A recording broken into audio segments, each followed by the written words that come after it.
세상이 알지 못해도 주님이 기억하시는 예배 우리들의 성령에 불타는 금요일 우불금에 오신 여러분들을 환영합니다. 환영합니다. 반갑습니다. 네, 반갑습니다. 손 흔드는 거예요. 박수가 아니라. 잘 지냈어요? 하모예요. 네. 네, 잘 지냈습니다. 아 이제 날이 별로 안 더워가지고 살만한 네. 것 같아요. 우리가 오늘 하는 이 방송이 제 기억으로는 명절에 나가요. 오. 명절에 나가요. 명절에 나가서 좀 잘 못 보시는 분들도 계실 것 같은데 우리 뭐 명절 인사를 좀 같이 할까요? 풍성한 한가위 되세요. 근데 이거 좋다. 두가위. 풍성한 한가위 한가위 해야지. 보내세요. 한가위. 이거 두 가위잖아. 한가위라. 네. 새해 복 많이 받으시고요. 네. 네. 새해는 아니고요. 네. 네, 반갑습니다. 너무 행복한 그 명절 되셨으면 좋겠고요. 가족들하고 만남 통해서 하나님의 사랑을 전할 수 있는 그런 귀한 시간들 되셨으면 좋겠습니다. 아멘. 아멘. 네. 예, 그러면 회장님 광고 해주시죠. 네, 저희 광고 드릴 게 하나 있는데요. 저희 우불금 채널이 별도로 하나 오픈이 되었습니다. 저희 현재는 수원감리교회 채널에 영상이 업로드되고 있는데요. 이제 11월부터는 우불금 채널에만 업로드될 예정입니다. 네. 이제 구독자가 100명이 넘어가면요, URL 그 주소가 따로 생성된다고 해요. 그래서 그 주소를 통해서 저희가 홍보하고 광고할 수도 있으니까요. 네, 많이 구독해주시고 검색창에다가 유튜브 검색창에다가 우불금 검색하시면은 그 채널을 보실 수가 있거든요. 우불금, 네, 네. 여기 보이시죠? 네, 저희 배경도 바뀌었잖아요. 구독과 좋아요는 사랑입니다. 좋습니다. 많은 구독 부탁드립니다. 지금 현재 몇 명이에요? 지금 구독자 10명입니다. 일단 이렇게 3명이고요. 저 확실한가요? 안 하셨나요? 네. 이 검색이 안 돼. 누가 구독을 했는지. 맞아요. 알았습니다. 많이 구독해 주시고요. 그 다음에 구독보다 더 아름다운 것은 그 영상을 바라보시고 마음속에 하나님의 말씀을 심는 게 아닌가 이렇게 생각이 들어요. 구독보다 더 좋은 거는 우리 10년 가운데 주님을 구독하는 겁니다. 아멘. 네, 꼭 그렇게 주님과 함께 동행하는 귀한 시간들 되셨으면 좋겠습니다. 아멘. 자, 아멘. 그렇다면 오늘 말씀은 뭔가요? 네, 오늘 말씀은 편협한 신앙에 대한 경고입니다. 편협한 신앙에 대한 경고. 네. 편협한 신앙에 대한 거. 말씀 읽어주시죠. 저죠? 네네네. 요한이 예수께 여짜오되 선생님 우리를 따르지 않는 어떤 자가 주의 이름으로 귀신을 내쫓는 것을 우리가 보고 우리를 따르지 아니함으로 금하였나이다. 예수께서 이르시되 금하지 말라. 내 이름을 의탁하여 능한 일을 행하고 즉시로 나를 비방할 자가 없느니라. 아멘. 네. 아멘. 마가복음 9장 38절에서 39절 말씀입니다. 아멘. 네. 이 내용을 가만히 살펴보면 뭔가 어떤 느낌이 드나요? 이 말씀에 있는 느낌만 딱 가지고 얘기한다면. 요한이 음. 죄송합니다 이렇게 표현해서 약간 고자질하는 느낌이에요. 고자질하는 네. 느낌. 약간 얘 이랬어요 이렇게. 또 어떤 느낌이 들어요? 나도? 라는 생각이 드네요 저는. 나도? 네. 당하는 사람 혹은 아니, 고자질 저도 할 수 있는 사람에 속할 수 있겠구나. 할 수 있는 사람의 귀신을 내쫓는 걸 할 수 있는 사람 네. 거기에 속할 수 있겠다. 그래요. 서로 어떤 입장에 처할지 모르지만 우리가 그런 부분들을 자세히 알아보지 않으면 우리가 비방하는 자가 될 수도 있고 그리고 비방을 당하는 자가 될 수도 있어요. 그리고 주님이 진짜로 원하시는 것은 비방을 하든 안 하든 어떤 일을 행하지를 원하시는지 우리가 이거를 좀 정확하게 이 말씀 가운데서 찾아내지 못한다고 한다면 그럼 우리도 그런 사람들에 속하게 되고 하나님의 뜻과 좀 멀어져 있는 사람이 될 수도 있어요. 그래서 오늘은 그런 부분이 어떤 부분인지 웨슬리 목사님 설교를 통해서 좀 알아봤으면 좋겠습니다. 웨슬리 목사님이 이렇게 얘기하고 있어요. 요한이 얘기하는 거 보면 뭐라고 얘기하고 있냐면 선생님 우리를 따르지 않는 어떤 사람이 주의 이름으로 귀신을 내쫓는 걸 우리가 보고 근데 우리가 봤단 말이에요. 근데 우리를 따르지 아니함으로 금했습니다 라고 얘기하고 있어요. 그러면 그 사람은 어떤 사람이느냐? 우리를 따르지 않는 사람이고 그리고 우리가 갖고 있는 그러니까 소위 말해서 우리의 특권이라고 생각하고 있는 주의 이름으로 행하는 어떤 능력을 가지고 무언가를 하고 있는 사람이라니 그런 거 의미를 알 수가 있겠죠. 그런 것 이걸 다시 다르게 얘기하면 요한의 마음으로 우리가 돌아가서 얘기를 하면 우리가 그렇게 주님의 이름으로 귀신을 내쫓는 사람을 영접해야 합니까? 그렇게 영접함으로 우리는 당신을 영접하는 게 맞습니까? 우리가 그를 오히려 금하지 말았어야 합니까? 우리가 그렇게 한 것이 잘못입니까? 이런 부분에 대해서 우리가 생각해 볼 수 있을까요? 그래서 이런 질문들, 요한이 그렇게 이야기한 질문들, 이 질문들에 대한 예수님의 답은 명확했어요. 그를 금하지 말라. 말라. 이렇게 얘기한 거예요. 자, 그럼 봅시다. 주님 믿죠? 네, 그럼요. 믿죠? 귀신 쫓아요? 제가요? 저 아직 안 해봤는데 네, 할 수 있을 것 같아요. 할 수 있을 것 같아요. 네. 어때? 저는 사실 그 공포 영화 중에 엑소시스트 이런 걸 보면서 오케이. 항상 좀 불만이었어요. 어떤 게? 왜 저렇게 힘들게 쫓아내는 장면만 나올까? 아, 그래서 저는 오히려 더 쉽게 쫓을 수 있지 않을까 생각이 들어요. 그렇죠. 그럴 수도 있죠.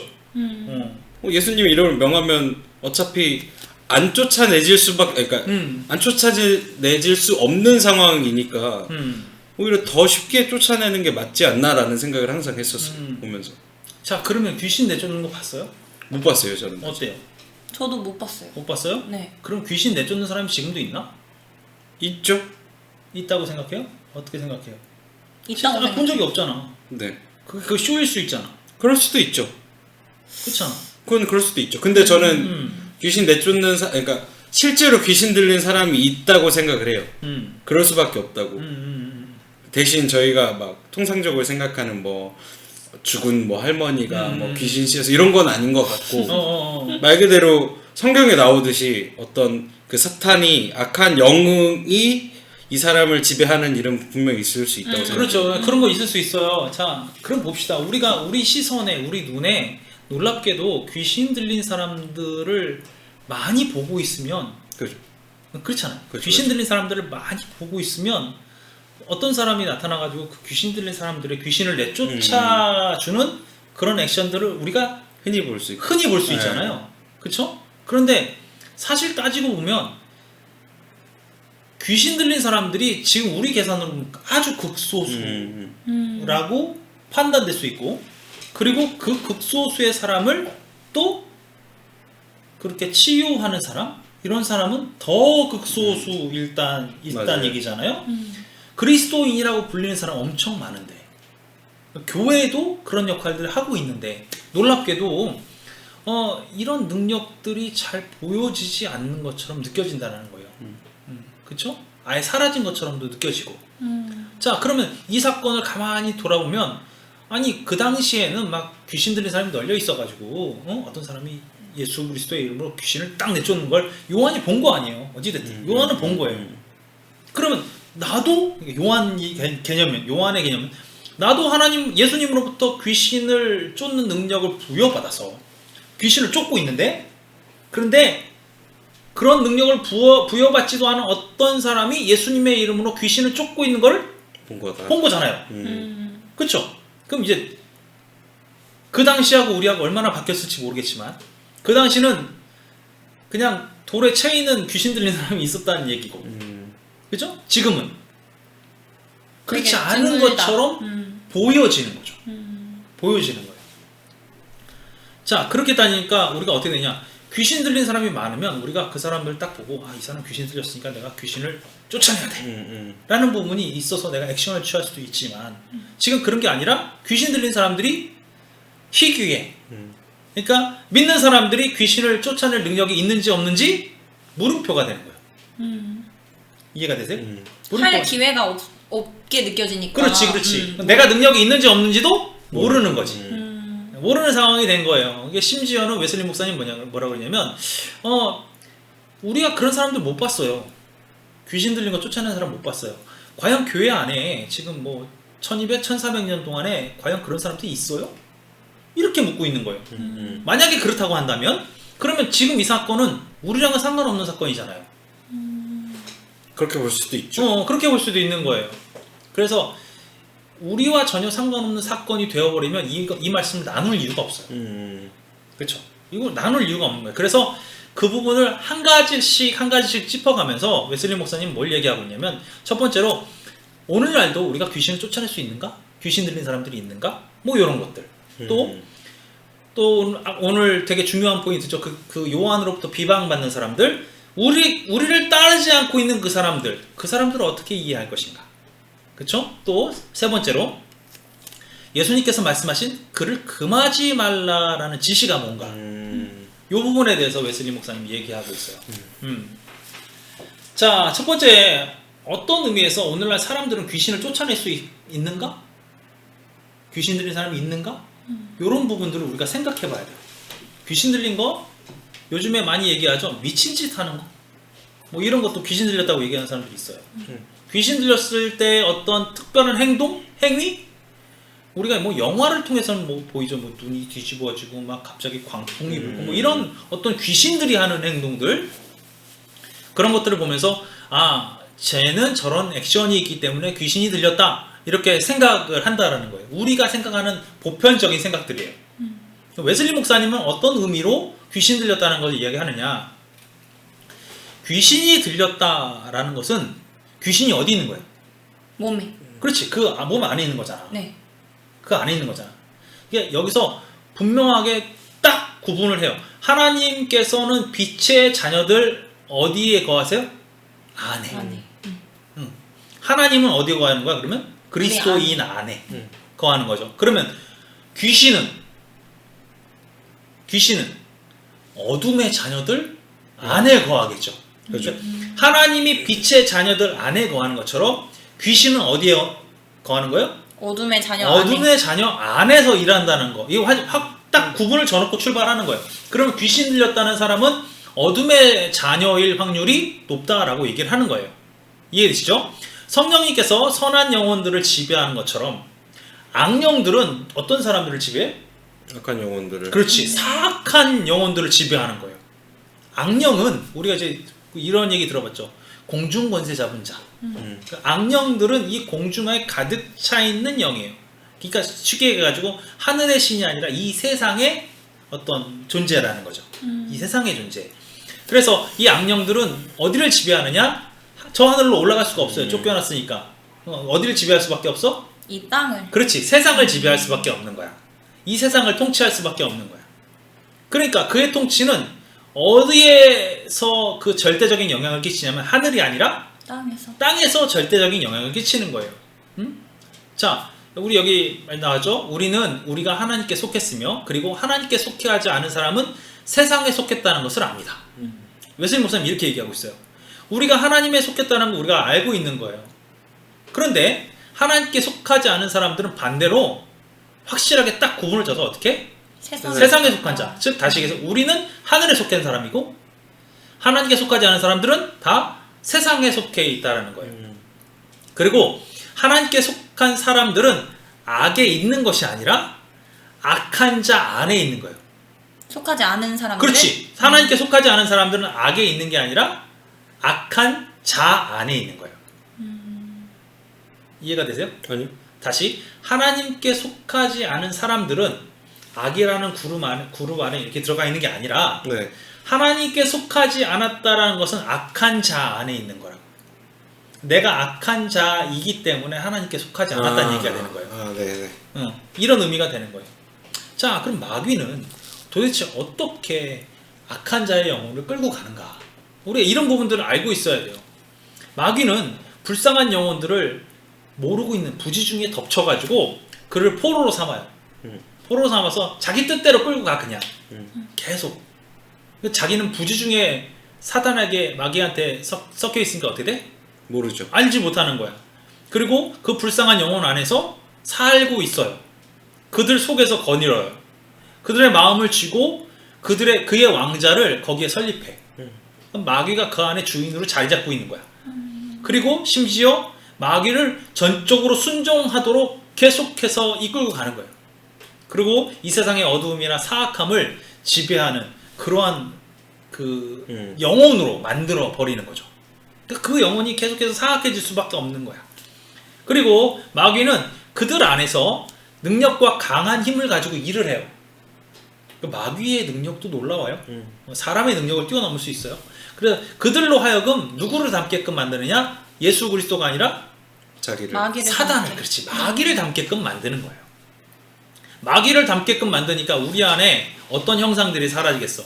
하나님의 하나님의 형상이. 형상. 그렇지. 하나님의 형상들이 사라져 버리는 거야. 없어져 버리는 거야. 그러니까 하나님 우리가 구원을 뭐라고 했어요? 하나님의 하나님의 형상 회복하는 거. 회복하는 거. 이거였는데 하나님의 형상이 없어지니까 이 사람은 구원을 받을 수 있는 조건이 생겨 없어. 없어지는 거야. 다 사라져 버리는 거야. 그러니까 그의 모든 말, 그다음에 일, 모든 게 다 악한 걸로만 되어 버리는 거예요. 이것이 마귀가 그 영혼을 지배하는 과정인 거예요. 이 세상 그 권세를 잡은 마귀는 결국은 하나님을 알지 못하는 모든 사람들을 지배한다는 거예요. 이게 팩트예요. 그러니까 하나님을 알고 있는 사람이 존재하고 하나님을 알지 못하는 사람이 존재한다는 거예요. 우리가 완전히 둘로 나눠서 볼 수 있다는 거예요. 하나님을 아는 사람, 하나님을 알지 못하는 사람. 그러면 하나님을 아는 사람 안에는 누가 거한다 그랬어? 하나님. 하나님이 거하잖아. 하나님을 알지 못하는 사람은 누가 거한다고? 사단이 거할 수도 있다. 사단이 거한다는 거야. 오늘 이게 팩트라는 거예요. 어? 부지 중에 있다라고 하니까 하나님을 알지 못하는 사람은 아까 얘기했지만 하나님의 형상이 말소되어 있는 사람이니까 이 사람들은 지옥에 갈 수밖에 없는 자들이 되니까 결국 이 안에는 뭐가 있다는 거야? 사단이. 사단이. 사단이 있다라는 거야. 이걸 기준으로 잡고 가는 거예요 지금. 과거에는 사단이 사람들의 몸과 영혼을 빈번하게 괴롭혔어요. 심지어는 드러내놓고 괴롭혔어. 드러내놓고. 현재는 은밀하게 은밀하게 안 들키게. 안 들키게. 이유가 있어. 과거에는 사람들을 그냥 쉽게 얘기해서 하나님에서 떠나서 미신을 믿게끔만 만들면 돼. 그러니까 어떻게 돼? 쉽죠. 오히려. 여기 있는 게 진짜인 것처럼 보이게끔 하면 되는 거야. 그러면 대놓고 오잖아. 그렇죠. 이걸 보여줘야 돼. 사단이 진짜야 이렇게 얘기하면 사람들이 올 거 아니야. 그렇죠. 그러니까 보여줘야 돼. 그런데 요즘은 그러면 오히려 더 안 믿죠. 그렇지. 지금 이건 아니야. 이건 아니야. 그러니까 안 믿어버려. 그럼 불신앙을 만들어야 되는 거예요. 불신앙을 만들기 위해서 은밀하게 일할 수밖에 없는 거야.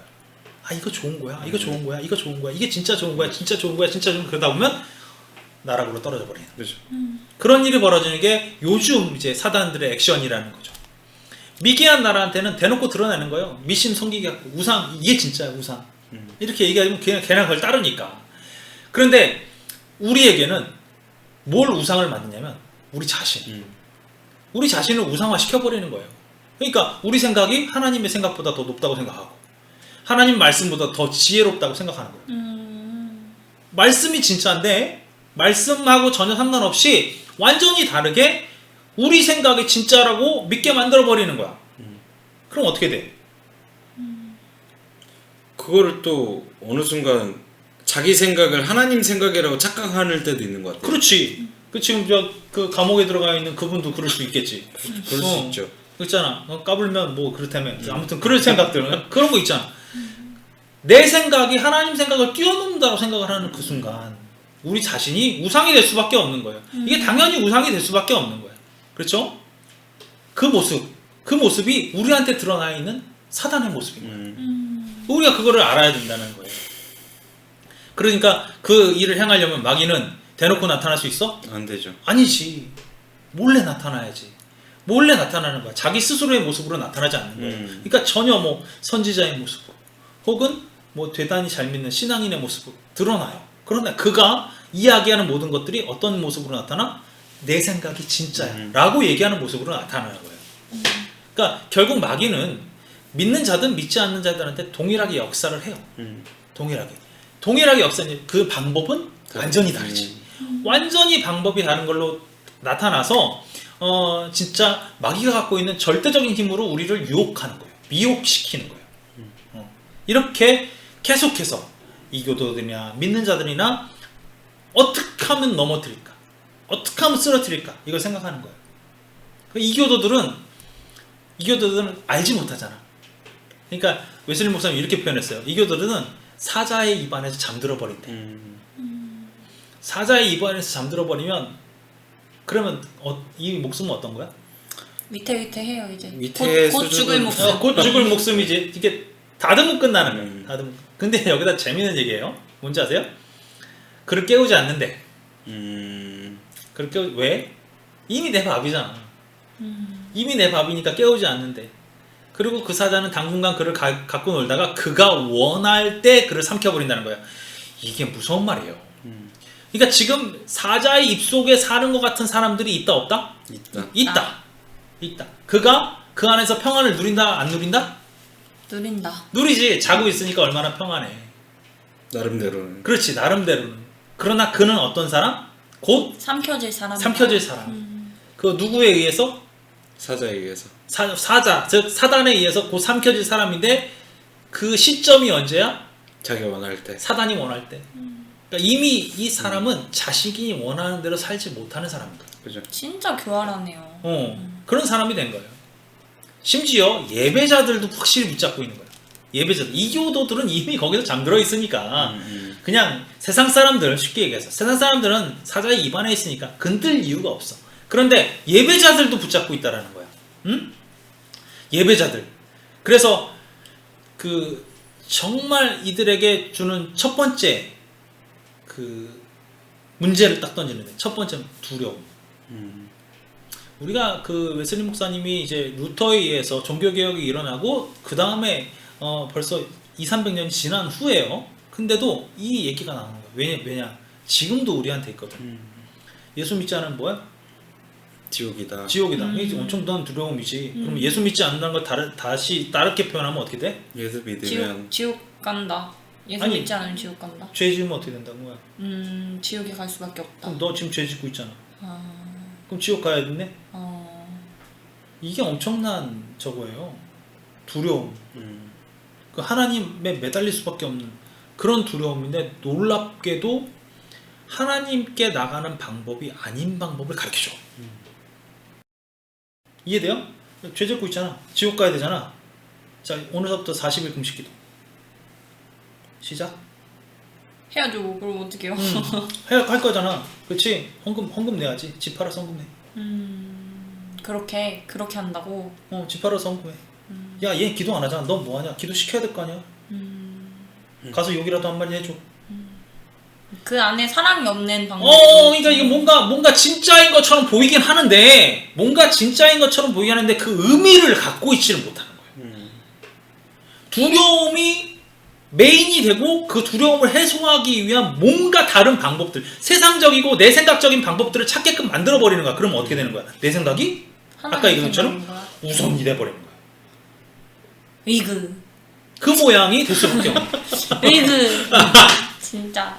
그러니까 아이고. 우리가 그걸 찾아가야 돼. 우리는 어떤 의미를 가지고 가야 되나, 이걸 우리가 계속 붙잡고 가야 되는 거야. 허물이 가득한 사람이네요. 그렇지. 그 말이 주님을 믿는 사람이지만 주님에게서 조금 이렇게 멀어진 소원한 사람들한테 상처가 될 거라는 거를 알지 못하고 전혀. 사랑이 없이 그냥 허물이 가득해서 그냥 이렇게 하는 거죠. 그냥. 근데 또 생각해 봐야 될 게, 막상 그 얘기를 들었을 때, 그러니까 지금처럼 이 사람한테 욕이라도 해야지 라고 말하면 그건 아닌데 라고 생각이 드는데, 그런 식이 아니잖아요. 항상 그럴 수도 있겠다 싶게 말을 하잖아요. 그렇지. 맞아. 그게 무서운 것 같아요. 이게 우리가 진짜를 찾아가야 되는 이유가 뭐냐면, 우리가 지금까지 계속 얘기하고 있는 게 마음의 신앙, 마음의 종교를 얘기하고 있잖아요. 그렇죠. 그렇죠. 진짜 지금 내가 얘기한 건 다 뭐야? 행동이야. 그렇죠. 행동을 율법주의 신앙으로 가는 거예요. 근데 행동이 아니라 내가 하나님 앞에 온전히 매달리지 않으면 안 돼. 그래서 내가 40일 금식 기도해. 이건 다른 얘기야. 그렇죠. 이건 다른 얘기야. 완전히 다른 얘기야. 내가 주님 앞에 나의 모든 걸 다 드리고 싶어서 내 전 재산을 다 갖다 하나님께 다 온전히 바쳤어. 이건 다른 얘기야. 내 마음에서부터 우러나오는 거지. 그게 이게 아니라, 이게 형식적으로 다가와 버리면, 그럼 어떻게 되냐면 주님이 진짜 원하시는 게 뭔지도 모르고 그걸 행위를 한다는 거예요. 맞아요. 그게 문제라는 거죠. 그래서 이교도뿐만 아니라 오늘 웨슬리 목사님 뭐냐면, 이름뿐인 그리스도인도 마귀가 있다라는 것을 의심하지 않아. 그러니까 마귀와 평화를 이루고 지낸대. 타협하고 지낸다는 거예요. 타협하고. 내가 이게 진짜 하나님의 뜻 가운데로 걸어가고 있는지 아닌지, 마귀의 속임수 가운데 있는지, 이걸 전혀 인식하지 못한 채로 살아가 버린다는 거예요. 이게 지금 우리가 심도 깊게 살펴야 돼요. 우리는 지금 우리 눈앞에 사단, 즉 다시 귀신 들린 사람이 무엇인가, 그럼 그걸 지금 논의하고 있잖아요. 이름뿐인 그리스도인 가운데도 평화를 누리고 마귀와 그럼 그도 어떤 사람이 될 수 있다는 거야? 막에 사로잡힌 사람. 그렇지. 그런 사람이 될 수 있다는 거예요. 그러니까 어떻게 돼? 인식의 눈을 멀게 만들어. 이게 무슨 얘기예요? 우리가 생각하지 못하게 만들어. 우리가 그 의미를 찾아보려고 생각하지 못하게 만들어. 주님의 진정한 뜻이 무엇인지 생각하지 못하게 만들어. 그래서 주님의 영광스러운, 그리스도의 영광스러운 그 복음의 빛이 우리 가운데 비춰지지 못하도록 하는 거예요. 행위만을 받아들이게끔 하는 거예요. 그러니까 수박 겉에만 있게끔 만들어 버린다는 거지. 그리고 뭐 해야 돼요? 세상에 대한 사랑, 그 다음에 돈, 쾌락, 칭송, 이거에 대한 사랑을 더 많이 요청을 하게 되는 거예요. 그러니까 어떻게 돼요? 우리가 하늘로 올라가지 못하고 땅에 묶여있는 그런 사람이 되어버리는 거예요. 그리고 교만, 시기, 분노, 미움, 복수심으로 인해서 우리의 마음들이 어디로 가는 거예요? 결국 지옥을 향해서 달려가게끔 만들어버리는 거예요. 아까 내가 잠깐 그렇게 뭐 욕해 이렇게 얘기하지만 사실 그것도 보면 우리끼리 막 얘기할 때 야, 쟤 왜 저러냐? 쟤 기도도 안 하고 우리는 이렇게 40일 금식 기도하는데 쟤는 뭐 예배도 안 나오고 저는 뭐 지옥 갈 놈이야? 이렇게 얘기하는 것부터 뭐가 되는 거예요? 시기가 되고 비방이 되는 거예요. 그러면 우리는 잘 믿고 있는 것처럼 얘기하고 있지만 우리는 어느 방향으로 가고 있다고? 지옥으로 가고 있다는 거예요. 이게 우리를 이게 정말 중요한 거예요. 사실 따지고 보면. 그리고 실제로 그것이 우리는 그렇게 얘기하는 사람들은 뭐라고 생각하냐면 하나님의 뜻 가운데 내가 열심히 살기 위해서 그렇게 한다고 느낀다고. 그런데 그는 어디로 가는 사람이야? 지옥으로 가는 사람. 결국에는 마귀가 나를 그렇게 이끌고 있는지 그들이 알아 몰라. 모르지. 우리 인식 가운데는 하나님의 뜻 가운데 산다고 생각을 하니까. 그러니까 마귀는 훨씬 더 안전하게, 훨씬 더 제멋대로 그들을 조종해서 지옥으로 이끌어갈 수 있게 된다는 얘기. 놀랍죠. 놀라워요. 우린 누구 욕하고 살 수 있는 사람들이 아니에요. 누구 욕하고 얘기할 수 있는 사람들이 아니에요. 웨슬리 목사님 이후로 몇 가지 예시를 드렸어요. 로마인들을 가만히 살펴보면 당대 최고의 지식을 갖고 있는 사람들이었어요. 당대 최고봉의 지식을 갖고 있는 사람들. 근데 이 로마 시대를 살펴보면 모든 불의, 간음, 악행, 탐욕, 악의, 시기, 살기, 분쟁, 속임수, 악한 생각들로 가득 차 있었어요. 그렇잖아요. 거기 음란한 거 다 있었어요. 폭음 있었죠. 폭식 있었어요. 콜로세움. 장난 아니잖아. 공공장소뿐만 아니라 개인과 가정에서도 거짓, 불의, 뭐 무자비 이런 게 그냥 넘쳐났던 거예요. 그래가지고 여기 웨슬리 목사님 뭐라고 적어놨냐면 가장 난폭한 강도와 약탈과 살인이 로마 전역에서 매우 빈번했다. 그래서 사람들이 집 밖에 나갈 때 살아 돌아올지 몰라서 유서를 써놓고 나갔다. 지금 외출할 때 유서 써놓고 나갔어요? 전혀 생각도 안 했죠. 어떻게 작별 인사 제대로 못하고 왔는데. 그렇지. 지금 이 세상은, 지금 우리 대한민국에 있는 이 삶은 이 당시 상황보다 훨씬 좋다는 얘기예요. 내가 언제 나갔는데 언제 칼에 찔려 죽을지 몰라, 언제 강도당하 죽을지 몰라, 이걸 두려워하는 마음을 갖고 나갔다는 게 말이 되냐고. 로마 시대 사람들이 그렇단 말이에요. 학문과 영광이 넘쳐났던 시기의 사람들도 그렇게 할 수밖에 없었다는 거죠. 그리고 웨슬리 목사님 영국 사람이잖아요. 영국에 살고 있던 인디안들, 즉 다시 이교도들. 영국에 살고 있는 인디언들이요? 영국 안에도 인디안들이 있었대요. 그 토착민들 얘기하는 것 같아.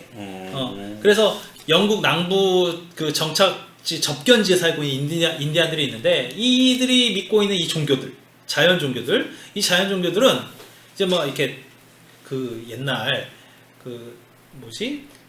그 채찍. 저 기억이 안 나. 그 왕, 영국의 헨리 왕 말고 그 엘리자베스.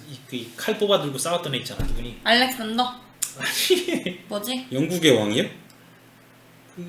고종. 아니 그 철종. 그 엑스칼리버 뽑아 들고 싸웠던 아더왕. 아더왕 있잖아. 아더왕. 아더 영화 보면 그때 보면 그쪽에 한쪽에 그 좀 뭐랄까 미개한 사람들이 살고 그랬잖아. 걔네들이 그런 거라고 난 여기 보여요. 그런데 그들의 종교가 있었대. 근데 이 종교가 어떤 거냐면 자신을 막 이렇게 고통을 주는, 그리고 뭐 하면 뭐 애기 바치고 분신자 사라고 뭐 이런 어떤 게 그 종교 안에 이루어졌다는 거야. 그래가지고 그 종교 안에서는 그런 것들이 너무 자연스러우니까 그러니까 쉽게 얘기해가지고 조금 야 좀 이상하네 또 나하고 이렇게 뭐 언쟁이 있었어 그럼 얘 돌아가고 있으면 등 뒤에 칼 꽂고 이런 일들이 그냥 일반적이었다는 거예요. 일반적인. 심지어 이 인디안의 예를 들면서 무슨 얘기냐면 아들이 그의 아버지가 너무 오래 산다고 생각하면 아버지를 쳐서 죽이는 일이 있었다고. 그리고 거꾸로 자식이 지겹게 여겨지는 어머니가 있으면 자식의 목에다가 돌을 달아가지고 강에다 던졌대. 어떻게 지겨워 자식이 세상에. 그런 일이 이게 그런 자연적인 종교. 이게 어떻게 보면 그런 일을 행할 수 있다라는 게 그들 가운데 하나님이 계시다는 거야, 마귀가 있다라는 거야. 마귀가 있다라는 거예요. 그런데 그들은 알아 몰라? 모르죠. 모르지. 자신의 그 문화 속에 있는데 어떻게 알아?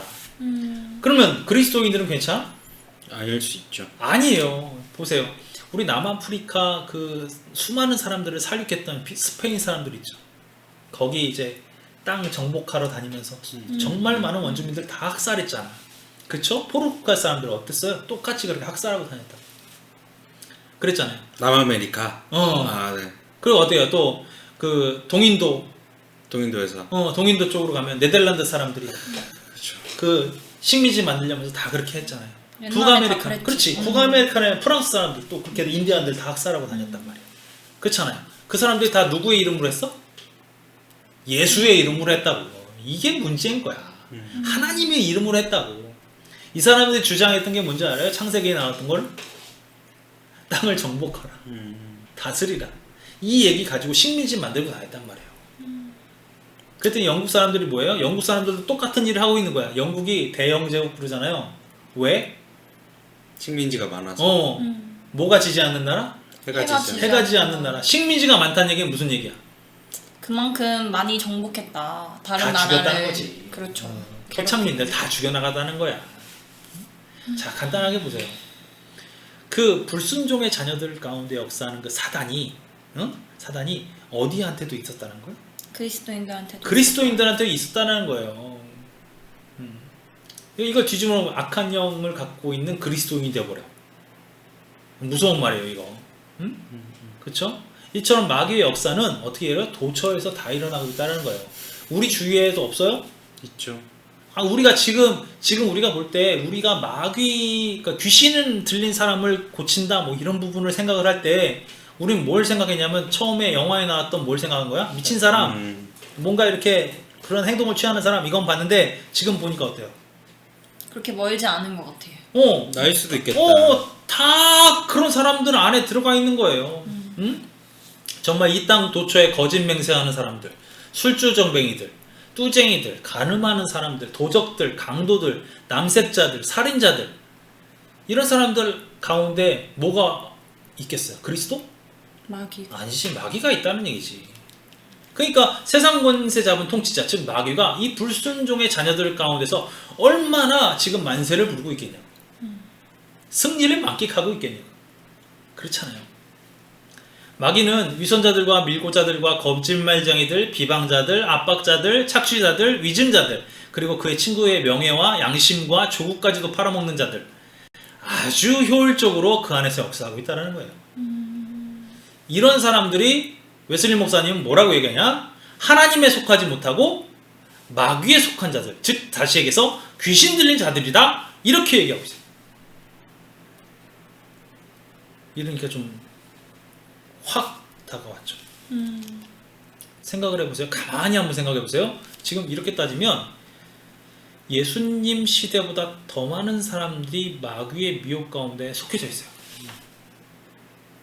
그렇지 않나요? 우리가 이거를 단순하게 그런 액션을 갖고 있는 어떤 사람들로 봤기 때문에 마귀에 속한 자들이 얼마 보이지 않는 거, 혹 우리가 그런 거 느끼지도 못하고 살고 있지만, 지금 웨슬리 목사님의 시선으로 보면 어쩌면 온 세상 사람? 이렇게도 얘기할 수 있을 만한 일들이 벌어진다. 자, 이 마귀들 어떻게 없애겠는가? 이게 이제 과제가 되는 거예요. 주님이 지금 일하는 사역자들, 저처럼 목사만 얘기하는 건 아니에요. 그러니까 모든 하나님의 사역을 하는 사람들, 이 사람들 손 위에 역사한다면 그 사역자들은 귀신 다 내쫓겠죠. 문제 없겠죠. 귀신 다 내쫓을 수 있어요. 하나님의 능력이 사역자들과 함께하면 사역자들은 죄인을 회개시킬 수 있을 뿐만 아니라 내적은 물론이고 외적으로 모든 악을 모든 선으로 완전히 변화시킬 수 있도록 인도할 수 있어요. 하나님의 그의 손에 역사한다면, 하나님이 그에게 능력을 보여준다면 이게 아니에요. 하나님이 그의 손에 역사한다면, 그렇죠. 만약에 회장님 손에 하나님이 역사한다면 저는 아무것도 못할지 모르지만 회장님은 병도 고치고 다 할 수 있을 거라고 저는 믿어요. 왜? 하나님이 주님이 손에 역사한다. 역사하시는 그렇지. 역사한다면 우리가 그거를 알고 가야 돼요. 하나님으로부터 능력을 받는 게 아니에요. 하나님이 나를 사용하셔서 역사하시는 거지. 우리가 그건 분명히 알고 있어야 돼요. 그래서 진짜 이 하나님이 역사하는 이 능력만이 이제껏 그 귀신들이 거주했던 그 영혼으로부터 귀신들을 내쫓는 유일한 방법이에요. 유일한 방법. 즉 다시 얘기해서 우리 심령 가운데 주인이 예수 그리스도임을 딱 선포하는 그 순간 귀신은 절대 그 근처를 얼씬 못하게 돼요. 그럴 수밖에 없는 거예요.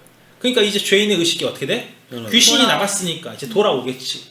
그리고 이제는 그의 마음이 하나님께로 향할 수 있는 기회가 생긴 거예요. 그의 욕구가 순화되고 그의 애정은 순결해지고 성령 충만이 받아서 그의 마음뿐만 아니라 그의 태도에서까지 거룩해질 때까지 은혜 안에서 그는 성장할 수 있게 되는 거예요. 이것이 하나님의 역사입니다. 아멘. 이것이 하나님의 역사예요. 그걸 우리가 기대하고 가는 거예요. 오직 하나님만이 사단을 내쫓을 수 있어요. 그러나 하나님은 이 일을 하실 때 사람을 일반적으로 사용하기를 원하세요. 그걸 정말 기뻐하시는 거예요. 하나님이 직접 역사하셔서 야 나가 그래도 돼. 그건 가능해. 그러나 하나님께서는 이 일을 행하실 때 사람을 사용하셔서 그 일을 행하시기를 원하신다는 거예요. 그러니까 저와 여러분들은 어떤 걸 준비해야 되냐면 하나님이 사용하시려고 할 때 나를 드릴 수 있는 상황으로 만드는 게 가장 아름답겠죠. 그 상황을 만들어가는 게 우리한테 중요하다는 거예요. 그래서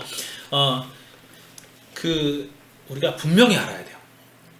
능력 있고 대단한 사람, 이런 사람만을 하나님이 사용하신 것이 아니라 하나님은 우리가 결코 생각하지 못했던 사람을 들어 쓰세요. 왜냐하면 주님의 길이 우리 길과 같지 않고 주의 생각이 우리 생각과 같지 않기 때문에 그래요. 우리는 부족한 자 몰지라도 그 부족한 자를 들어 쓰심으로 말미암아 하나님은 강한 자들을 부끄럽게 하시고 약한 자들을 강하게 하시고 지혜 있는 자들을 부끄럽게 하시려고 어리석은 자를 택해 주신다라고 말씀하고 계신 거예요. 그러니까 우리는 뭐 해야 돼요? 하나님의 부르심에 우리를 드릴 수 있는 그런 사람이 되려고 노력해야 된다는 거예요. 그래서 하나님께서는 스스로 자신의 영광을 지킬 수 있어요. 왜? 잘하는 사람이 잘했어. 그럼 걔가 저거 받을 거 아니야. 근데 못한 사람이 잘했어. 그럼 그가 하나님께 영광을 돌리면 하나님의 영광을 지키는 거죠. 그렇죠? 그리고 하나님 앞에서는 어떠한 인간도 자신의 영광을 독차지할 수는 없어요. 왜? 하나님 택한 사람은 그런 사람들이 아니니까. 그러니까 우리는 그렇게 살아가야 돼요. 조심스럽게 접근하고 있어요. 우리는 마귀에 속한 사람이 될 수도 있다. 알고 계셔야 될 것 같아요. 자, 그렇다면 요한이 얘기한 것처럼 그가 우리를 따르지 않았습니다. 이 말에 대해서 우리가 좀 알아봤으면 좋겠어요. 그가 우리를 따르지 않았습니다. 자, 이게 총 4가지로 웨슬리 목사님 얘기하거든요. 첫 번째, 그가 우리랑 전혀 연결점이 없습니다. 난 그 사람 잘 몰라요. 그 사람 날 잘 모르는데 우리 이 그룹이 있는데 얘는 그룹 바깥에서 일하고 있네요. 난 잘 모르는 사람인데 이런 의미예요. 이런 의미. 근데 사실 따지고 보면 하나님께서 우리 그룹에만 특별하게 어떤 능력을 주셔서 우리가 하나님의 일을 하게끔 명명하신 적은 없어요. 그러니까 세상에 많은 사람들, 정말로 하나님이 원하시고 택하신 사람들을 들어 쓰셔서 하나님 일을 하셨죠. 그러면 그와 나와 관계가 없어. 그렇다고 해도 그가 우리 그룹에 들어와 있지 않는다고 해서 뭐라고 비방할 수 있는 게 아니죠. 아니라는 거예요. 왜? 하나님이 그를 쓰셨다고 하면. 그러나 그가 우리를 따르지 않습니다. 그러면 그 상대방을 생각하지 않고 우리 그룹만을 생각하고 있는 편협성이 드러났다는 거예요. 그렇죠? 두 번째, 그는 우리와 같은 편이 아닙니다. 이렇게 이해할 수도 있죠. 같은 편이 아니에요. 같은 편. 자, 보세요. 그리스도인들 사이에서도, 예수를 믿는 사람들 사이에서도 그룹이 나뉘죠. 그죠. 그렇잖아요. 나뉘잖아요. 그럼 그들과 나는 어떤 거야? 다른 같은 다른 편이 편. 아니야. 같은 편이 아니야.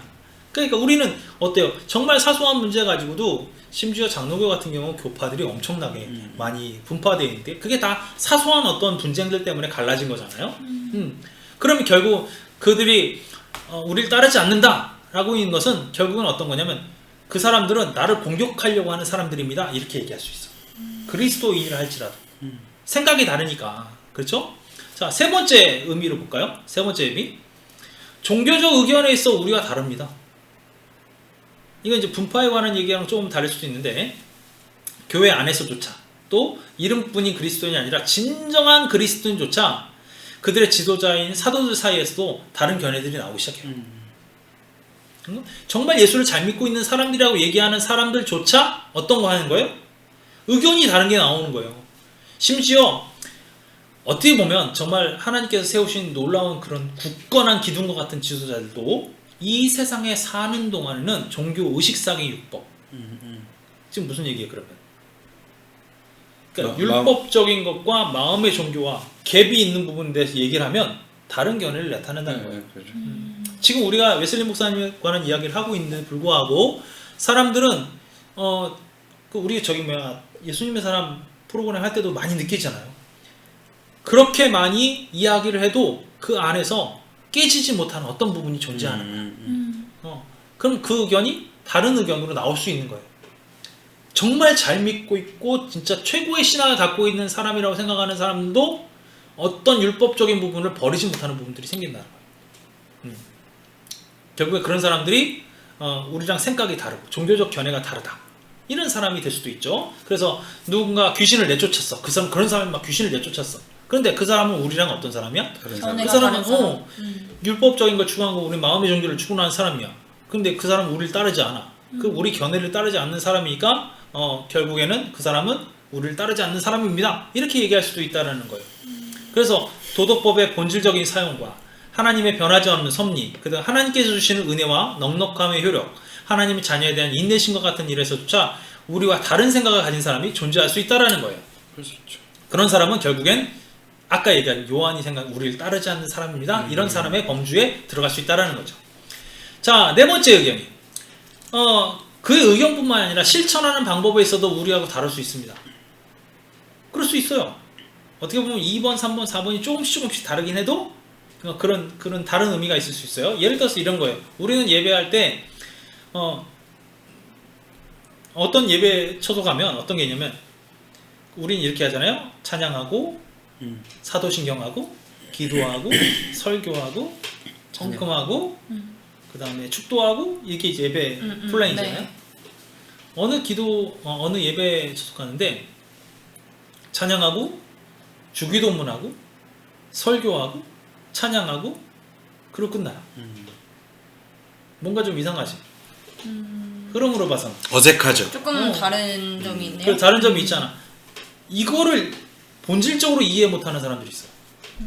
그럴 수 있죠. 인정을 못하는 사람도 있어요. 참고로 제가 옆에 기타를 갖고 있는데 이 기타가 여기 제 손에 들어오게 된 과정에 대해서도 한번 설명한 적이 있었어요. 예전에 집회를 갔는데 이 기타 말고 제가 다른 기타 좀 싸구려 기타를 가지고 집회 인도를 하고 있었어요. 근데 집회 인도를 하려고 준비하는, 그러니까 시작을 했는데 시작하는데 뒤에서 한 장로님이 뛰쳐나오시면서 누가 교회에서 기타나 드럼 같은 사탄의 악기를 들고 이렇게 나왔어요. 한창 그랬었죠 옛날에. 그렇게 된 뉴에이지 거예요. 이러면서. 네. 제가 찬양 인도를 하고 있는데 제 앞으로 바로 오셔서 사람들이 말리려고 하는 틈도 주시지 않고 제 기타를 베껴서 빵. 거기서 부셔버리셨어요. 엄청 강경하셨구나. 네, 그런 분이었어요. 좀 어쨌든 그러고 나서 그분이 다른 분들에 의해서 그 소위 말해서 뒤에 모셔졌고, 이 집회 기간 내에 당시에 기타도 어떻게 따져보면 그런 교회에서 기타를 제가 다시 구할 수 있겠어요? 못 구하죠 사실. 못 구하잖아요. 그러니까 기타 없이 그냥 예배를 인도를 했어요. 우리가 막 제 기타 소리를 어떤 시그널로 잡아가지고 했던 어떤 수많은 연습했던 곡들이 있었는데 그조차도 다 일단 무시하고 그냥 인도를 했어요. 나중에는 그분이 저한테 전화가 온 거예요. 전화 와가지고 장로님이요? 전화 와가지고 미안하다. 그리고 만나자. 그리고 그분하고 이제 이야기를 나누는데 이걸 갖다 주신 거예요. 그런 일들이 있었죠. 그러니까 예배 방식, 우리의 예배 방식과 당신의 예배 방식이 다르다라는 부분, 이 부분이 있다라는 거예요. 그리고 종교개혁 당시에도 칼빈과 마틴 루터의 예배 방식 자체는 좀 달랐어요. 칼빈이 추구했던 방식은 뭐 길게 얘기할 수 없지만 칼빈은 장로교라고 그러잖아요. 장로교가 왜냐면 하나님의 나라를 이 도시 안에 건설하고 싶었어. 그러니까 시의회 사람들이 장로들이 다 들어가 있으면 그럼 이 여기에 있는 모든 의견들은 이 장로들에 의해서 움직이잖아요. 그럼 이 시를 통치하는 과정이 어떻게 돼요? 하나님의 법률에 의해서 움직이게 되잖아요. 칼빈은 그 주축을 삼기 위해서 제네바에서 일했던 거예요. 그래서 장로들을 실제로 시의원을 세웠고 그 금주령 도박하는 사람 내쫓고 도박하면은 뭐 보내고 막 이런 일들을 이제 했었어요. 그런 사람들의 예배 형식과 마틴 루터는 그 신부였잖아요. 신부였으니까 사람들로 하여금 성경을 읽게 만드는 어떤 개혁, 그리고 설교를 통해서 전하는 개혁. 그런데 그는 바꾸지 않은 게 있었어요. 뭐냐면 복식, 그러니까 신부들이 입었던 옷이라든가 이렇게 뭐 향 들고 들어오는 것, 뭐 이렇게 십자가 들고 들어가는 이런 것들은 하나도 바꾸지 않았어요. 스테인글라스 그대로 뒀고 아무것도 안 바뀌었어요. 그럼 이렇게 생각하면 돼요. 성당에 들어가서 신부님이 설교하는 거야. 이 개념인 거야. 그러면 그거를 개혁주의파들이 딱 보면 어떻게 돼요? 뭐 저걸 왜 안 바꿨지? 그렇지. 이거 우상인데 왜 안 했어? 뭐 이런 일까지 판단할 수 있게 되는 거예요. 자, 이런 것들이 다툼이 있을 수밖에 없겠죠. 다름이 있을 수 있다는 거예요. 우리가 인정하는 성례절을 그 사람들이 반대할 수도 있고, 그렇죠. 우리가 사도적이고 성서적이라고 존중하는 교회의 어떤 형태에 대해서도 어떤 사람들은 의심을 가질 수 있다라는 거예요. 자, 그러면 그 성례를 집례하는 방식이라든가 누구에게 그런 성례를 행할 것인가, 이런 문제에도 차이가 있을 수 있고, 이런 차이 때문에 피할 수 없는 결과로 그 사람, 즉 다시 얘기해서 이런 걸 반대하는 사람은 그런 사회로부터 자신을 분리시킬 수밖에 없는 거예요. 그 관점에서 보면 그는 우리를 따르지 않는 사람이 되겠죠. 그리고 좀 다르게 보면 우리 교회에 속하지 않은 사람이 될 수 있다는 거예요. 약간 전체적으로 네 가지를 다 종합해봤을 때 약간 반감이 있는 단어네요. 그렇지. 우리에게 속하지 않습니다는. 저 사람 조금 별로다. 약간 이런 마음이 조금이라도 담겨 있는 거. 그렇지. 그런 거잖아요. 자, 그러면 그 사람들은 우리한테 어떻게 하겠어요? 우리를 바라볼 때, 저거 반성서적이야. 저 반기독교적이야. 이렇게 우리를 보고도 얘기할 수 있겠죠. 그들의 관점에서는. 그쵸? 뭐 심지어 이 교회는 교리적으로 철저하게 잘못되어 있어. 정말 허구뿐인 교회야. 이렇게 우리를 얘기할 수도 있겠죠. 그럴 수도 있죠. 심지어 우리는 우상에 빠져 있는 거야. 이렇게 얘기할 수 있겠죠. 반대로 우상에 빠져 있는 교회를 진짜 교회라고 칭송할 수도 있겠죠. 그렇죠? 자신이 믿는 거니까. 그 다음에 믿는 상황 어떤 조항을 덧붙이고 하나님의 온전한 계명 중에서 어떤 하나를 빠뜨린다거나, 그 다음에 교회 전통에 의해서 다른 교회 그 어떤 계명들을 헛되게 만들어 버리는 교회를 진짜로 막 숭배할 수 있는 그런 상황이 벌어질 수 있겠죠. 그 감옥에 들어가는 그분 교회도 아마 이럴 수도 있을 것 같아요. 우리가 판단할 수는 없지만. 그래서 그들은 판단보다도 감정에 있어서 서로의 관계, 거리를 더 이렇게 벌려놓는 사람들이 될 수 있다는 거예요. 감정적인 부분들에 의해서. 그래서 이것이 감정적으로 발전을 하다 보니까 어떻게 되냐면 가장 가까운 사람도 멀어지게 만드는 거예요. 넌 달라. 넌 아니야. 이렇게 하는 거죠. 사실 그 어떠한 증오도 종교적 증오보다 다시금 회복할 수 없는 방법이 없어요. 맞아. 화해에 불가능. 그러니까 서로 싸우고 주먹질해도 서로 뭐 사우나 가가지고 야 니 잘하니 잘못 이러면 또 풀리는 게 남자들의 세상이라고 얘기하는데, 종교적 관점에서 틀어져 버리면 이건 죽어도 바뀔 수가 없어요. 서로 자기가 맞다고 믿으니까. 그렇지. 그럴 더 수밖에 그런 없는 것 거예요. 같아요. 그럼 자신들은 다 똑같이 뭐냐면 나는 하나님 섬기고 있어. 그냥 변화가 없는 거죠. 그래서 계속 싸우고 있잖아요. 예루살렘에서. 변화가 없는 거예요. 그러니까 심지어는 서로를 박해하고 서로를 죽이는 일까지 생길 수 있다라는 거죠. 그러니까 우리가 서로 반대적인 입장에 서가지고 그들이 할 수 있는 범위 내에서 우리를 계속해서 방해하는 거예요. 그럴 수밖에 없는 거예요. 화해 자체가 안 되니까. 그러니까 우리가 하는 일, 모든 일이 왜 어떤 걸로 보이니까? 잘못된 걸로. 그렇지. 잘못된 걸로 보이니까. 하나님 일이라고 보이지가 않는 거야. 그러니까 오히려 마귀의 일로 보이는 거야. 그러니까 그는 우리랑 어떤 사람이야? 다른 사람. 우리를 따르지 않는 사람이 되는 거예요. 그렇잖아요. 이렇게 돼버린 거예요. 자, 이제 우리가 깊이 생각해 보아야 될 것이 있어요. 사실은. 정말 깊이 생각해야 보아야 있습니다. 우리가 스스로 그리스도인이라고 부르면서 우리가 정말로 그렇게 비방하고 밀어냈던 우리를 따르지 않는 사람이 있다라고 생각되는 사람이 있는가라는 부분이에요. 한번 고민해 볼 필요가 있어요. 그쵸? 자, 그래서 우리가 그냥 한번 생각해 보는 거예요. 우리랑 어떤 교제도 없는 사람이 있어요. 그가 우리 편에 속하지도 않았어. 그쵸? 그리고 우리 교회와 분리되어 있어. 그리고 판단하고 실천하고 감정에 있어도 우리와 전혀 다르다고 가정해 봅시다. 어떤 사람이 있어요. 근데 그 사람이 나가서 귀신을 내쫓았어. 귀신을 내쫓았어? 그럼 예수님께서 금하지 말라라고 얘기했잖아요. 그럼 우리가 그거를 어떻게 이제 인지할 거냐 이거예요. 어떻게? 그런 사람을 인정해 줄 수 있을까? 금하지 말라고 한 예수님의 명령을 따라서 그냥 금하지 않기만 하면 되는 걸까? 아니면 그런 사람들을 금해야 할 순간도 있을까?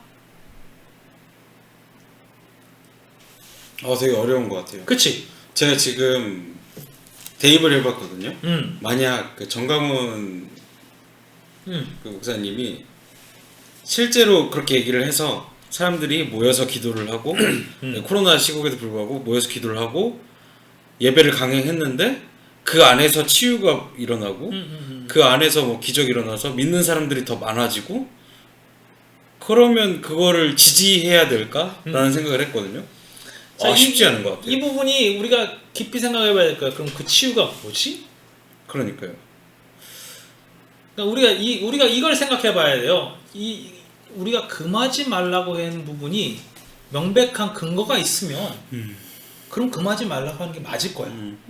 왜? 우리 이 네 가지를 통해서 뭘 봤냐면 우리는 참 편협한 신앙을 갖고 있구나 라는 부분을 봤단 말이에요. 그런데 이 편협한 신앙만으로 끝나는 게 아니라 이들이 행하는 게 하나님의 영광을 가리고 있는 것이 있나? 라는 것도 우리는 또 살펴봐야 되는 거예요.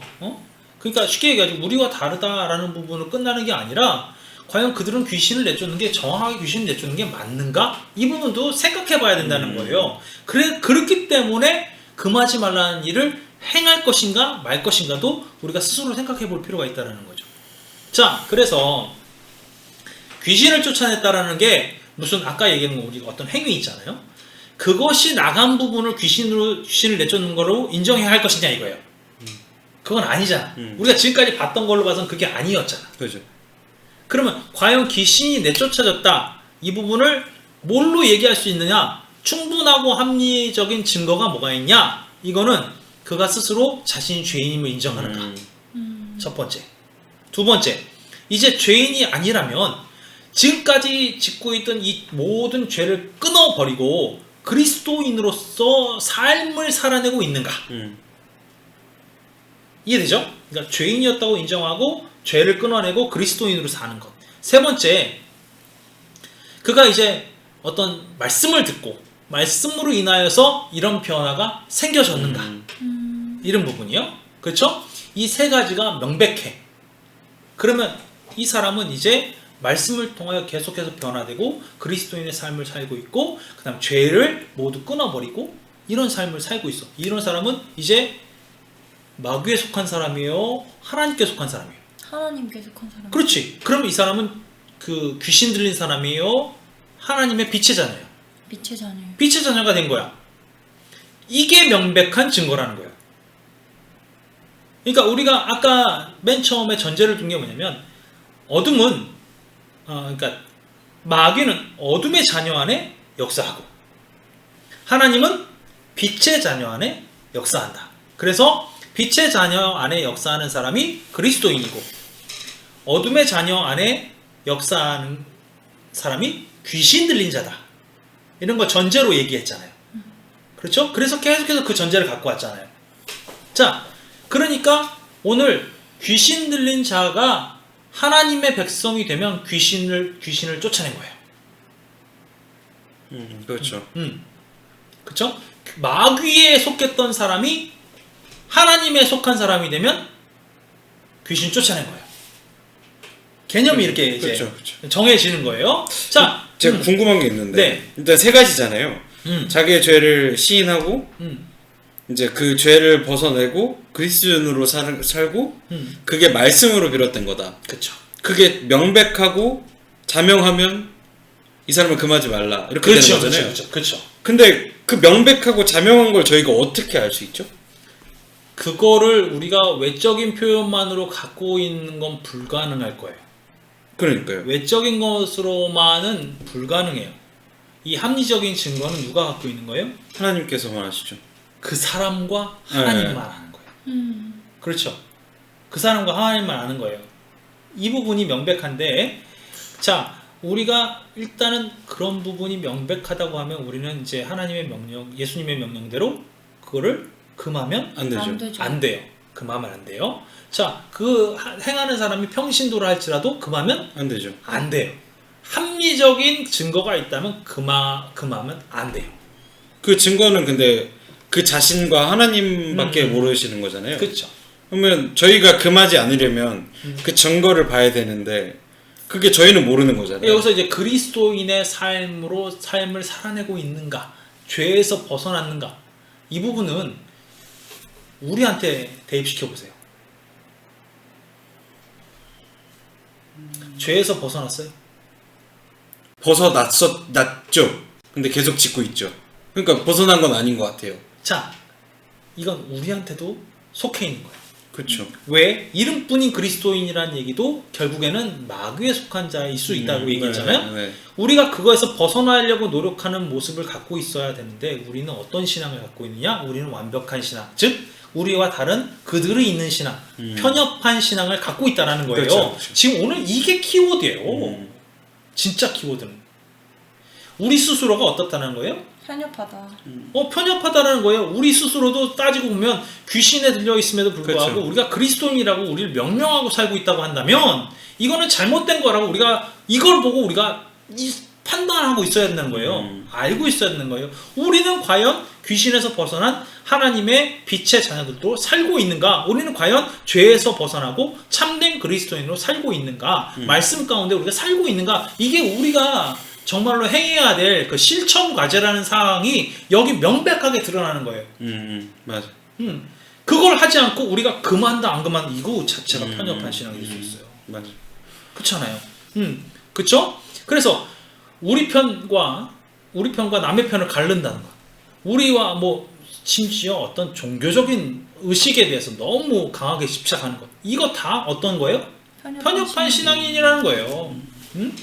그러니까 우리가 실제적으로 붙잡고 있어야 될 게 뭐예요? 나의 완성인데 나의 완성을 생각하지도 않고 요한이 그런 부분이 있다라는 거예요. 사실 따지고 보면 지금 명백한 얘기는 예수님은 뭐예요? 그가 스스로 죄인임을 깨닫고 죄를 버리고 그리스도인을 살고 말씀 가운데 거하기를 원하는 그 사람이라고 한다면 금하지 말라 그런 거예요. 그렇죠. 근데 이거를 돌이켜보면 뭔지 알아요? 너는 그렇게 됐어? 이게 돼버리는 거예요. 이게 그 사람을 향한 지표가 아니라 저를 향한 지표네요. 그렇죠. 그래서 웨슬리 목사님 뭐라고 하는지 아세요? 여러분 자신을 살피십시오 이렇게 얘기하고 있어요. 혹시 어느 것을 근거로 내가 최소한 간접적으로라도 그를 금하고 있는 것은 아닌가 스스로 돌아보라는 거예요. 왜? 이 얘기는 다시 돌이켜보면 뭔지 알아요? 그도 나를 그렇게 생각하고 그렇지. 똑같아진다는 얘기예요. 어쩔 수 없다라는 거예요. 맞아. 그러니까 우리는 어떤 거예요? 오늘까지 우리는 온전한 신앙인이다? 아니다. 편협한 신앙이다는 거예요. 그러잖아요. 우리 교회에 있지 않다고 해서 뭐 그거 하는 일에 대해서 논쟁을 벌이거나 반대하고 아직은 뭐 희박한 결과를 가지고 그를 낙심시키고 있고 이런 내용들 우리 너무 많이 하고 있는 내용들 아니에요? 그리고 나의 말과 행동으로 어떤 종류의 분노나 모욕, 불친절 이런 것들 드러내고 있잖아요. 그렇죠? 나의 결점, 소위지 말해서 나의 결점을 생각하지 않고 그의 결점이나 잘못, 약점 그런 거 막 뒤에서 떠들어대잖아요. 그것이 우리 익숙하지 않나요? 맞아요. 그렇잖아요. 결국 우리는 어떤 신앙인들이라는 얘기예요? 편협한 편협한 신앙인들이라는 거예요. 그러니까 우리는 우리를 봐야 돼요. 우리를 봐야 돼요. 우리를 바라보지 못하면 문제가 되는 거예요. 자, 그러면서 웨슬리 목사님은 한 걸음 더 나갔어요. 뭐라고 나가느냐? 귀신을 쫓아내는 사람을 금하지 않는 걸로 만족하지 말라는 거예요. 물론 금하지 않는 거 그 정도 하는 것도 좋은 일이지만 모든 편협한 신앙을 피하기 위해서 계속 앞으로 전진하는 거예요. 이건 우리한테 던져진 말이에요. 우리한테 던져진 말. 그리고 진짜 하나님께서 우리에게 역사하시는 그 하나님의 그 권능, 나를 이끌고 하나님의 완전하신 가운데로 끌고 가시려는 하나님의 의지, 이런 것을 인정하라는 거예요. 아멘. 그리고 인정할 뿐만 아니라 하나님의 역사 안에서 기뻐하고 감사하고 그분을 찬양하는 것, 그게 우리의 삶이 되어야 된다는 거지. 우리가 세상을 바라보고 세상 가운데 있는 사람들에게 시선을 갖고 산다는 것 자체가 잘못되어 있다라고 얘기하고 있는 거예요. 그러면서 그런 사람이 편협한 신앙인이다 이렇게 얘기하고 있는 거죠. 우리의 교만이라는 거예요. 하나님이 누구를 쓰시더라도 그분이 하나님께서 기뻐하는 사람이면 그가 진짜 전적으로 하나님을 위해서 살 수 있도록 그분을 격려해달라는 거예요. 어느 곳에든 그를 좋게 말하라는 거예요. 하나님이 쓰신다면 어떻게 하겠어요? 하나님이 쓰신다는데 할 수가 없잖아요. 그냥 다 밀어주라는 거예요. 다 친절을 베풀라는 거예요. 그의 활동 범위를 넓혀주라는 거예요. 놀랍죠. 대단한 거예요. 쉽지 않네요. 그래서 오늘 편협한 신앙에 대한 경고라고. 자, 다른 사람도 편협한 신앙을 갖고 있을 수 있어요. 다른 사람도. 근데 그것이 내 변명거리가 되면 안 돼. 나는 똑같이 살고 있는데 왜 저 사람 저렇게 살고 있으니까 나는 이렇게 살아도 되지 않을까? 이런 변명이 되면 안 된다는 거. 내가 만약에 귀신을 쫓아냈어. 간절한 마음으로 귀신 쫓아냈어. 근데 당신을 누군가 금하지 않을 수도 있다. 그런 게 있단 말이에요. 알아야 돼요. 그래서 우리 스스로 알아야 돼요. 우리를 계속 살펴야 돼요. 그것을 우리가 해 나가야만 되는 거예요. 이제 웨슬리 목사님 마지막에 내용들 함께 읽어드리고 마칠 텐데, 사도들은 그들 자신이 했던 것을 다른 사람이 하는 것을 금했습니다.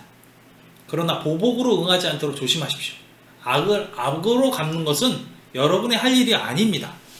다른 사람이 우리 주님의 지시를 따르지 않는 것이 여러분에게 주님의 지시를 소홀히 할 이유가 되지 못합니다. 그가 여러분을 금하더라도 여러분은 그를 금하지 마십시오. 오히려 애쓰며 깨어서 더 열심히 기도함으로써 그를 향한 여러분의 사랑을 확증하십시오. 그 사람이 여러분에 관하여 온갖 악한 말을 할지라도 여러분은 그 사람에 대해서 모든 좋은 말을 다 해주십시오. 그러면서 이분이 이렇게 마무리를 했어요. 어떤 사람이 이렇게 좀 루터와 분쟁이 있었던 사람인 것 같아요. 그러나 이 사람이 이렇게 얘기를 했어요. 누구라고 얘기는 안 하고 있지만 이렇게 얘기했어요. 근데 그 사람 마음이 정말 웨슬리 목사님 마음에 쏙 들었나 봐. 우리도 그 마음을 가졌으면 좋겠다고 얘기해 주신 거예요. 그분이 하신 말이에요. 루터가 나를 보고 악마라고 할지라도 나는 여전히 그를 하나님의 사자로 존경할 것입니다. 무슨 얘기예요? 무슨 얘기예요? 나하고 분쟁이 있어서 내가 그 사람하고 엄청난 이견이 있어서 살아간다 할지라도 내가 루터를 보니까 어떻다라는 거야? 하나님의 사자. 하나님의 사자로 활동하는 게 보이는 거잖아. 그가 나를 악마라고 칭한다 할지라도 나는 뭐 하겠다는 거예요? 편협한 신앙이 되지 않고 존중하겠다. 이렇게 얘기하는 거예요. 눈에 보이잖아. 눈에. 여러분, 실제로 악마라고 한지는 모르겠네요. 그러지, 알 수가 없는 거지. 알 수가 없는 거지. 나 이거 좀 검색해가지고 누가 이거 했는지 좀 찾아보고 싶어. 근데 정말 하나님의 영을 갖고 있는 사람은 이런 대답을 할 것 같아. 편협한 신앙을 갖고 있기 때문에 나의 교만을 드러내겠지. 그렇지 않고 정말로 나한테 야, 저 사람 악마야 라고 얘기하면 이 자식이 무슨 악마라고 이렇게 따지지, 악마라고 할지라도 아, 그는 하나님의 사장으로 내가 존경하겠습니다 이렇게 얘기하는 사람이 과연 몇 명이나 있을까? 우리가 좀 정말 깊이 있는 신앙, 참된 신앙을 갖기 위해서 노력할 필요가 있을 것 같아요. 여러분들 스스로 우불금 함께 참여하고 계시는 여러분들도 지금 여러분들 스스로를 좀 돌아보시면서 나는 편협한 신앙의 소유자가 아닌가? 한번 좀 돌아봐 주셨으면 좋겠어요. 내가 원치 않는 사람, 나랑 반대되는 사람들을 향해서 나는 비방하고 있지 않는가? 욕하고 있지 않는가? 우리 이런 것들을 돌아볼 필요가 있을 것 같아요. 그것이 우리에게 너무 중요한 사안일 것 같습니다. 어떠세요? 오늘 편협한 신앙 여러분은 상관없죠? 아, 매우 상관있죠. 현업의 끝을 달리고 있기 때문에. 지난주 그 웨슬리 목사님 말씀이랑 굉장히 또 한번 돌아보게 되는 것 같아요. 굉장히 이게 지난주 말씀이랑도 연결되는 것 같은데 그 사람들을 그 뭐였지? 뭐라고 하지 말라고 하셨지? 그 사람이 이교도라고 이렇게 바라보지 말라. 그 사람이 이제 잘못된 길로 가고 있다고 그렇게 바라보지 말고 그렇게 함부로 단정짓지 말아라. 그렇지, 라고 그렇지. 그 말씀을 하셨는데 이거랑도 굉장히 또 한번 생각해 보게 되는 것 같아요. 네, 우리가 하나씩 우리의 편견을 깨가고 있는 거예요. 지금 오늘 우리가 이 말씀을 나누기 직전까지만 해도 귀신 들린 사람들은 우리의 편견 가운데 갇혀 있었어. 그렇죠? 영화 속에서 드러나 있는 그 그렇죠. 모습들. 맞아요. 근데 그게 갑자기 오늘 이 말씀을 통해서 나한테로 훅 들어와 버렸어. 자, 이게 변화의 시작이에요. 이 순간 내가 뭘 깨닫게 됐어? 내가 귀신 들린 사람일 수 있겠다. 내가 죄인임을 알게 되는 거야. 맞아. 내가 죄인임을 알게 되는 거잖아요. 그러니까 이제 어떻게 돼? 죄에서 벗어나야 돼요. 그리고 그리스도인으로서 살아야 돼요. 말씀을 통해서 우리가 깨닫고 가는 거예요. 이게 우리가 성장하고 한 걸음 나가는 거예요. 이 한 걸음, 이 성화의 한 걸음, 이것이 되게 중요한 첫 걸음입니다. 우물금에 함께 하시는 모든 사람들 명절 잘 보내고 계시겠지만 정말 이 말씀을 가슴속에 새기고 같이 주위에 계신 분들 중에서 자신과 의견이 다른 사람이 있을 수 있어요. 그럼에도 불구하고 우리가 비방하거나 그 사람들에 대해서 나쁘게 말할 게 아니라 우리는 그들조차도 품어줄 수 있는 우리들의 모습이 되었으면 좋겠고요. 그것이 사랑을 드러내는 길이고 헌신과 희생을 하는 길이에요. 우리의 십자가를 지고 가는 길이고 주님의 사랑으로 세상을 품어주는 길입니다. 우리가 편협한 신앙의 소유자여 있음을 이 시간 좀 같이 고백했으면 좋겠고 이제 그 편협한 신앙에서 벗어나서 주님을 온전히 믿는 신앙으로 변화되는 우리들 모두가 되길 간절히 바랍니다. 아멘. 어떠세요? 힘낼 수 있겠나요?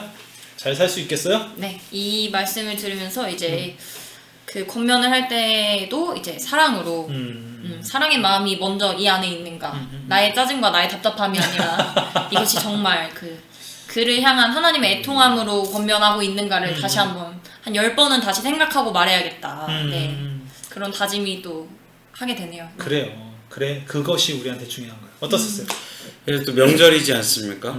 명절 싸움 1순위 정치가 남아있기 때문에 그렇습니다. 네. 이게 또 이번 시즌의 이 명절은 또 정치 문제에서 종교 문제까지 이어지기 아주 쉬운 그런 문제다 보니 맞아요. 더 조심해야겠다라는 생각이 들었어요. 그래요. 기도 많이 하셔야 돼요. 정말 우리가 중요하게 생각하는 시점인 것 같아요. 정말로 어떠한 순간에라도 하나님께 붙어있는 우리 우불금 식구들 다 되었으면 좋겠고요. 그를 통해서 하나님의 사랑만 우리 안에 풍성케 하는, 우리는 죽은 자 같으나 살아있는 자고 무익한 자 같으나 유익한 자로서 살아가는 하나님의 백성들 다 됐으면 좋겠습니다. 아멘. 그래요. 자, 명절을 잘 보내시고 우리 또 한 가지 변화 시켜보는 거 있죠. 우리 스스로를 좀 돌아보시고 나의 편협한 신앙이 보이시거든 새롭게 변화시키는 한 주간이 되었으면 좋겠습니다. 아멘. 자, 우불금 채널 구독, 좋아요 눌러주시고 자, 우리 다음 주에 또 유익하고 즐거운 웨슬리 목사님 말씀으로 만날 때까지 한 주간 평안하시고 행복하시고 다음 주에 다시 만나요. 안녕.